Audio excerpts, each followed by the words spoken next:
আসসালামু আলাইকুম এভরিওয়ান, আশা করি সবাই ভালো আছেন। শ্রীমঙ্গল ভ্রমণের দ্বিতীয় শেষ পর্বে আপনাদের সবাইকে স্বাগতম। আজকের ভিডিওতে থাকবে রিসোর্টের কাছে আমরা কোথায় ঘোরাঘুরি করলাম, দেন লাওয়াছড়া জাতীয় উদ্যান, মাধবপুর লেক অ্যান্ড রাবার বাগান। আশা করি আপনারা সবাই আমার ভিডিওটা অনেক বেশি এনজয় করবেন। তাহলে শুরু করা যাক। Welcome to Clayton palace. আজকের সকালটা শুরু হয়েছে অদ্ভুত এক প্রশান্তি দিয়ে। আমি সেই প্রশান্তির বর্ণনায় যাব না, আপনারা শুধু দুই চোখ দিয়ে সেই প্রশান্তিটা উপভোগ করুন।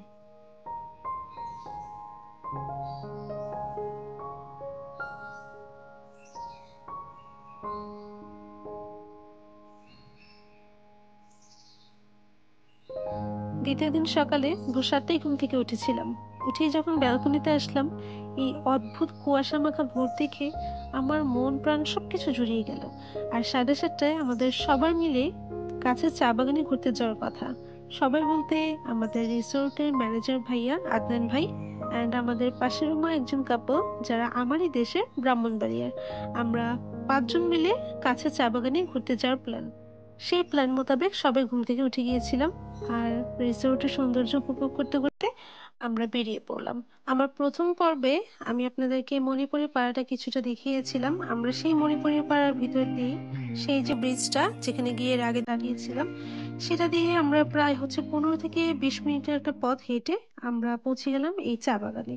জনমানবহীন এই চা বাগানের সৌন্দর্য আমি কোনো শব্দ চয়নের মাধ্যমে প্রকাশ করতে পারবো না। শুধুমাত্র চর্মচক্ষু ও সশরীরে উপস্থিত থাকলেই এই সৌন্দর্য উপভোগ করা যাবে। যারা শ্রীমঙ্গল ভ্রমণ করবেন তাদের কাছে আমার একটা রিকোয়েস্ট, একবার হলেও এই জায়গাটায় আসবেন। নামে মাত্র মানুষের আনাগোনা থাকায় এই জায়গার প্রকৃতি মনে হয় যেন ভিন্ন জগৎ।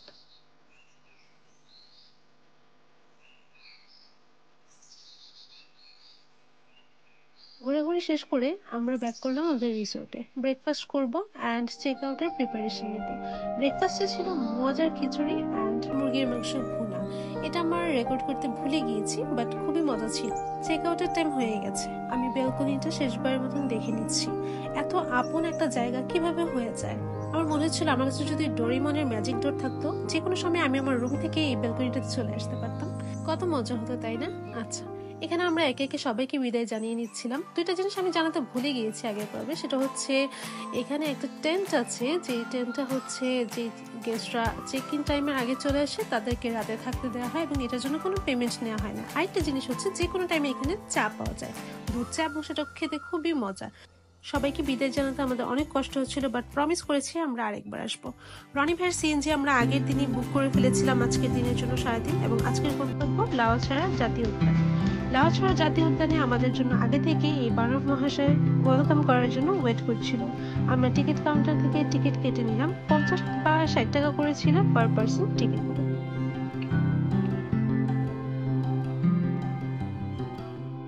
লাওয়াছড়া জাতীয় উদ্যানে ঢুকতেই আমার মাথায় প্রথম যে শব্দটা এলো সেটা হচ্ছে ঘন ছায়া বিথিতল। চারিদিকে রোদ আর ছায়ার লুকোচুরিতে পরিবেশটা আরো অনেক বেশি প্রাণবন্ত হয়েছিল। আমি যতদূর জানি এই লাওয়াছড়া জাতীয় উদ্যানের খুব ভিতরে গোছালো একটা মণিপুরী গোষ্ঠীর বসবাস রয়েছে, যারা অনেক বছর ধরেই এখানে বাস করছে। আমরা কিছু দূর হেঁটে ভিতরে যেতেই সেই বাইরের বানর মহাশয়ের বউ এবং বাচ্চার সাথে দেখা হয়ে গেল। এখানে সে খুব সুন্দর করে বাচ্চাকে পিঠে নিয়ে আমাদের সামনে পোজ দিচ্ছিল। লাওয়াছড়া জাতীয় উদ্যানে কিন্তু ক্লাসিক রাইটার জুল ভার্নের around the world in 80 days থেকে যে মুভিটা করা হয়েছিল সেই মুভির শুটিং হয়েছিল। সাথে আমাদের জনপ্রিয় কথা সাহিত্যিক হুমায়ুন আহমেদের আমার আছে জল মুভিরও শুটিং হয়েছিল। এখানে কিছুক্ষণ ঘোরাঘুরি করার পর আমার ট্যুরিস্ট আর ট্রাভেলারের পার্থক্যটা মাথায় আসলো।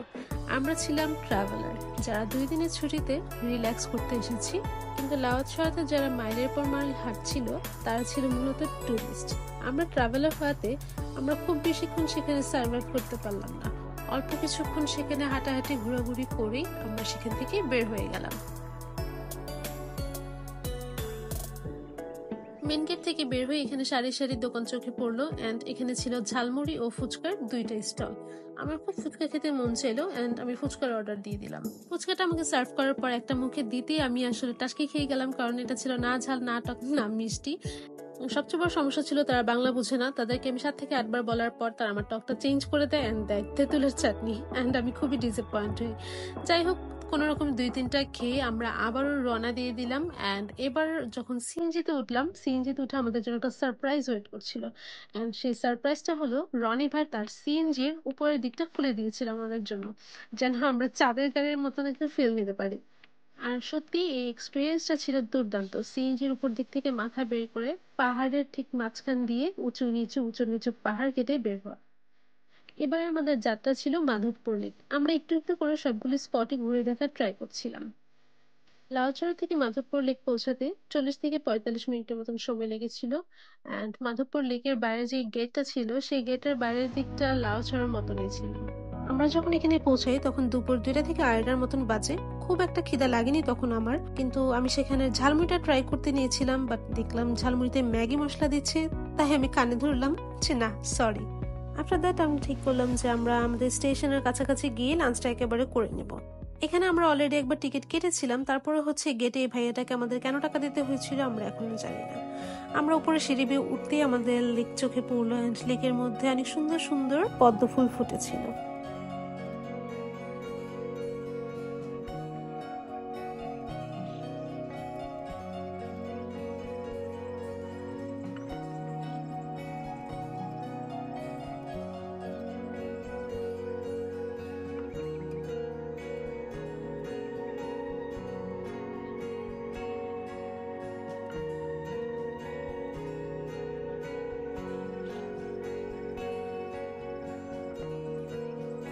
লেকটাকে আরো পরিপূর্ণভাবে উপভোগ করার জন্য আমরা পাহাড় চড়ে আরো উপর দিকে চলে গেলাম, যেন উপর থেকে লেকটার পুরোপুরি সৌন্দর্যটা উপভোগ করা যায়।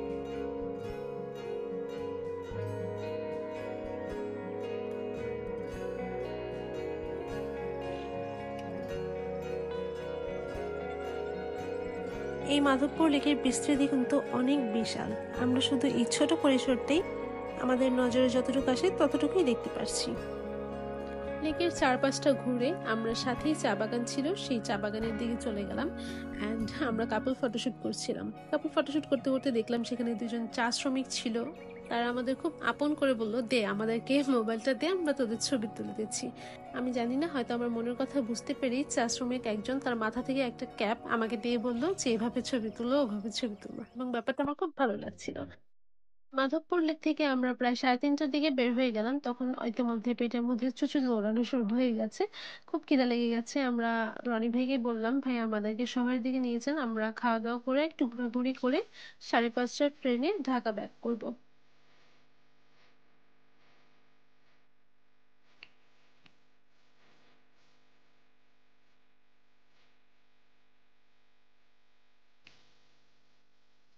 সিএনজি করে যেতে যেতেই একটা জায়গা আমার কেন যেন হঠাৎ করে ভীষণ ভালো লেগে গেল, এবং আমি বললাম, ভাই এখানে একটু থামেন তো।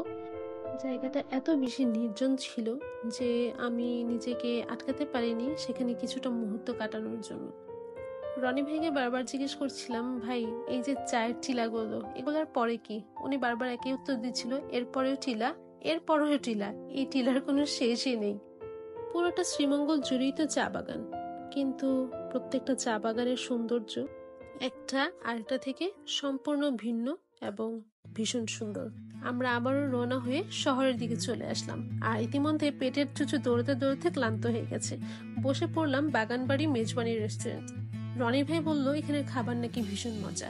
আমরা সেদিন অর্ডার দিয়ে দিয়েছিলাম সাতকরা বিফ, মুরগির মাংস ভুনা, গলদা চিংড়ি এবং দইটা শুটকি ভর্তা।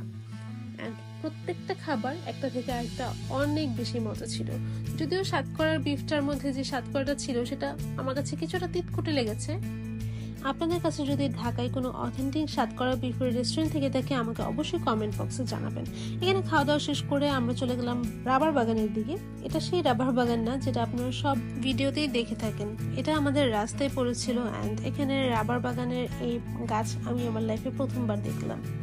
এই যে গাছের গা বেয়ে বেয়ে পড়ছে সাদা একটা পদার্থ, এটা একটা সার্টেন টাইমে রাবার চাষিরা সংগ্রহ করে এবং বিভিন্ন প্রসেসিং এর মাধ্যমে ইলাস্টিকের বিভিন্ন ফর্ম হয়ে সেটা আমাদের কাছে এসে পৌঁছায়।